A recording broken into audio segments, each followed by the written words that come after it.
ओम श्री गणेशाय नमः। दोस्तों, आज की वीडियो में सुनेंगे फाल्गुन मास महात्म्य की आगे की कथा। इस अध्याय में जानेंगे ब्रह्मा विष्णु को भगवान शिव के दर्शन। ब्रह्मा जी बोले, मुनि श्रेष्ठ नारद, हम दोनों देवता घमंड को भूलकर निरंतर भगवान शिव का स्मरण करने लगे। हमारे मन में ज्योतिर्लिंग के रूप में प्रकट परमेश्वर के वास्तविक रूप का दर्शन करने की इच्छा और प्रबल हो गई। शिव शंकर गरीबों के प्रतिपालक, अहंकारियों के गर्भ को चूर करने वाले तथा सबके अविनाशी प्रभु हैं।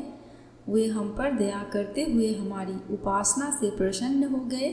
उस समय वहाँ सूर्य श्रेष्ठ से ओम नाद स्पष्ट रूप से सुनाई देता था। उस नाद के विषय में मैं और विष्णु दोनों यही सोच रहे थे कि यह कहाँ से सुनाई पड़ रहा है। उन्होंने लिंग के दक्षिण भाग में सनातन आदिवर्ण अकार का दर्शन किया, उत्तर भाग में उकार का, मध्य भाग में मकार का और अंत में ओम नाद का साक्षात दर्शन एवं अनुभव किया। दक्षिण भाग में प्रकट हुई आकार का सूर्य मंडल के समान तेजोमय रूप देखकर जब उन्होंने उत्तर भाग में देखा तो वह अग्नि के समान दीप्तिशाली दिखाई दिया। तत्पश्चात ओम को देखा जो सूर्य और चंद्रमंडल की भांति स्थित थे और जिनके शुरू एवं अंत का कुछ पता नहीं था, तथा सत्य, आनंद और अमृत स्वरूप पर ब्रह्म परायण की दृष्टि गोचर हो रहा था। परंतु यह कहाँ से प्रकट हुआ है, इस अग्नि स्तंभ की उत्पत्ति कहाँ से हुई है, यह श्री हरि सोचने लगे तथा इसकी परीक्षा लेने के संबंध में विचार करने लगे। तब श्री हरि ने भगवान शिव का चिंतन करते हुए वेद और शब्द के आवेश से युक्त हो अनुपम अग्नि स्तंभ के नीचे जाने का निर्णय लिया। मैं और विष्णु जी विश्व आत्मा शिव का चिंतन कर रहे थे। तभी वहाँ एक ऋषि प्रकट हुए। उन्हीं ऋषि के द्वारा परमेश्वर विष्णु ने जाना कि इस शब्द ब्रह्म में शरीर वाले परम लिंग के रूप में साक्षात पर ब्रह्म स्वरूप महादेव जी प्रकट हुए हैं। ये चिंता रहित रुद्र है। पर ब्रह्म परमात्मा शिव का वाचक प्रणव ही है। वह एक सत्य परम कारण आनंद अकृत परातत्पर और परम ब्रह्म है। प्रणव के पहले अक्षर आकार से जगत के बीजभूत अर्थात ब्रह्मा जी का बोध होता है। दूसरे अक्षर ओकार से सभी के कारण श्री हरि विष्णु का बोध होता है। तीसरा अक्षर मकार से भगवान शिव का ज्ञान होता है। अकार सृष्टिकर्ता, ओकार मोह में डालने वाला और मकार नित्य अनुग्रह करने वाला है। मकार अर्थात भगवान शिव बीजी अर्थात बीज के स्वामी हैं, तो अकार अर्थात ब्रह्मा जी बीज हैं। ओकार अर्थात विष्णु जी योनि है। महेश्वर बीजी बीज और योनि है। इन सभी को नाद कहा गया है। बीजी अपने बीज को अनेक रूपों में विभक्त करते हैं। बीजी भगवान शिव के लिंग से ओकार रूप योनि में स्थापित होकर चारों तरफ ऊपर की ओर बढ़ने लगा। यह दिव्य अंड कई वर्षों तक जल में रहा। हजारों वर्ष के बाद भगवान शिव ने इस खंड को दो भागों में विभक्त कर दिया। तब इसके दो भागों में से पहला सुवर्ण में कपाल ऊपर की ओर स्थित हो गया, जिससे स्वर्ग लोक उत्पन्न हुआ तथा कपाल के नीचे के भाग से 5 तत्वों वाली पृथ्वी प्रकट हुई। उस अंड से चतुर्मुख ब्रह्मा उत्पन्न हुए जो समस्त लोकों के सृष्टा है। भगवान महेश्वर ही आ उ व म त्रिविध रूपों में वर्णित है, इसलिए ज्योतिर्लिंग स्वरूप सदाशिव को ओम कहा गया है। इसकी सिद्धि यजुर्वेद में भी होती है। देवेश्वर शिव को जानकर विष्णु जी ने शक्ति संभूत मंत्रों द्वारा उत्तम एवं महान अभ्युदय से शोभित भगवान शिव की स्तुति करनी शुरू कर दी। इसी समय मैंने और विश्व पालक भगवान विष्णु ने एक अद्भुत व सुंदर रूप देखा, जिसके 5 मुख 10 भुजा कपूर के समान गौर वर्ण परम कांति में अनेक आभूषणों से विभूषित महान उदार महावीरवान और महापुरुषों के लक्षणों से युक्त था, और जिसके दर्शन पाकर मैं और विष्णु धन्य हो गए। तब परमेश्वर महादेव भगवान प्रसन्न होकर अपने दिव्यमय रूप में स्थित हो गए। आकार उनका मस्तक और आकार ललाट है। इस प्रकार ईकार दाहिना और ईकार बायां नेत्र है। ऊकार दाहिना और ऊकार बायां कान है।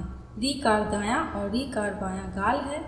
री री उनकी नाक के छिद्र हैं। एकार और ईकार उनके दोनों होंठ हैं।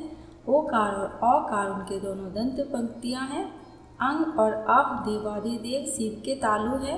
क आदि 5 अक्षर इनके दाहिने 5 हाथ है और च आदि बाएं 5 हाथ है। त और ट से शुरू 5 अक्षर उनके पैर है। प कार पेट है। प कार दाहिना और ब कार बायां पार्श्व भाग है। भ कार कंधा मकार हृदय है। हकार नाभि है। य से स तक के 7 अक्षर 7 धातुएं हैं जिनसे भगवान शिव का शरीर बना है। इस प्रकार भगवान महादेव व भगवती उमा के दर्शन कर हम दोनों कृतार्थ हो गए। हमने उनके चरणों में प्रणाम किया। तब हमें 5 कलाओं से युक्त ऊकार जनित मंत्र का साक्षात्कार हुआ। तत्पश्चात महादेव जी ओम तत्वमसि महावाक्य दृष्टि गोचर हुआ, जो परम उत्तम मंत्र रूप है। इसके बाद धर्म और अर्थ का साधक बुद्धि स्वरूप 24 अक्षरीय गायत्री मंत्र प्रकट हुआ, जो पुरुषार्थ रूपी फल देने वाला है। तत्पश्चात मृत्युंजय मंत्र, फिर पंचाक्षर मंत्र तथा दक्षिणामूर्ति व चिंतामणि का साक्षात्कार हुआ। इन 5 मंत्रों को विष्णु भगवान ने ग्रहण कर जपना प्रारंभ किया। ईशु के मुकुटमणि ईशान है, जो पूरा तत्व पुरुष है, हृदय को प्रिय लगने वाले, जिनके चरण सुंदर है, जो सांप को आभूषण के रूप में धारण करते हैं, जिनके पैर व नेत्र सभी ओर हैं, जो मुझ ब्रह्मा के अधिपति कल्याणकारी तथा सृष्टि पालन एवं संहार करने वाले हैं। उन वरदायक शिव की मेरे साथ भगवान विष्णु ने प्रिय वचनों द्वारा संतुष्ट चित्त से स्तुति की। ब्रह्मा जी बोले, नारद, भगवान विष्णु द्वारा की गई अपनी स्तुति सुनकर कल्याणमयी शिव बहुत प्रसन्न हुए और देवी उमा सहित वहाँ प्रकट हो गए। भगवान शिव के 5 मुख थे और हर मुख में 3 नेत्र थे। मस्तक में चंद्रमा, सिर में जटा तथा संपूर्ण अंगों में विभूति लगा रखी थी। 10 भुजा वाले, गले में नीलकंठ आभूषणों से विभूषित और माथे पर भस्म का त्रिपुंड लगाए थे। उनका यह रूप मन को मोहित करने वाला और परम आनंदमय था। महादेव जी के साथ भगवती उमा ने भी हमें दर्शन दिए। उनको देखकर मैंने और विष्णु जी पुनः उनकी स्तुति करनी शुरू कर दी। तब पापों का नाश करने वाले तथा अपने भक्तों पर सदा कृपा दृष्टि रखने वाले महेश्वर ने मुझे और भगवान विष्णु को श्वास से वेद का उपदेश दिया। तत्पश्चात उन्होंने हमें गुप्त ज्ञान प्रदान किया। वेद का ज्ञान प्राप्त कर कृतार्थ हुए विष्णु जी और मैंने भगवान शिव और देवी के सामने अपने दोनों हाथ जोड़कर नमस्कार किया तथा प्रार्थना की। विष्णु जी ने पूछा, हे देव, आप किस प्रकार प्रसन्न होते हैं तथा किस प्रकार आपकी पूजा और ध्यान करना चाहिए? कृपया कर हमें इसके बारे में बताएं तथा सदुपदेश देकर धन्य करें। ब्रह्मा जी कहते हैं, नारद, इस प्रकार श्री हरि की यह बात सुनकर अत्यंत प्रसन्न हुए। कृपा निधान शिव ने प्रीतिपूर्वक यह बात की।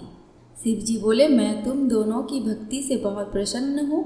मेरे इसी रूप का पूजन व चिंतन करना चाहिए। तुम दोनों महाबली हो। मेरे दाएं बाएं अंगों से तुम प्रकट हुए हो। लोक पिता ब्रह्मा मेरे दाहिने पार्श्व से और पालनहार विष्णु मेरे बाएं पार्श्व से प्रकट हुए हो।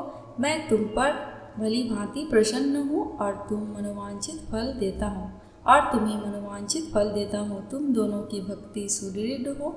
मेरी आज्ञा का पालन करते हुए ब्रह्मा जी आप जगत की रचना करें तथा भक्त विष्णु जी आप इस जगत का पालन करें।